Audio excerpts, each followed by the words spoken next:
वीरेंद्र मल्लिक जी सम्मानित भऽ रहल छथि।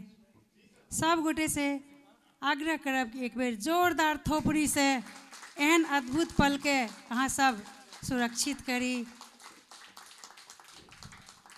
एहन क्षण बेर बेर नहीं आबै छै मिथिला के इतिहास में। ई एकटा इतिहास आइ महिषाम रचि रहल अछि। श्री वीरेंद्र मल्लिक जी सम्मानित भऽ रहल छथि महिषाम सम्मान 2025। हिनकर साहित्य साधना जगजियार अछि।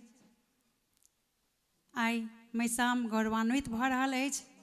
पाग, दोपटा, मोतीक माला सम्मानित भऽ रहल छथि श्री वीरेंद्र मल्लिक जी पुष्पमालासँ। आ 31,000 चेक हिनका देल जा रहल छनि। 31,000 राशि के चेक प्रदान कयल जा रहल छनि।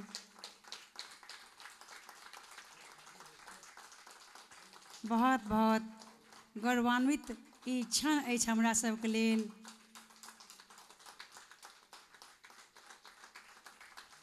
हार्दिक अभिनंदन भऽ रहल अछि। श्री वीरेंद्र मल्लिक जी के महिषाम सम्मान प्रदान कयल गेल।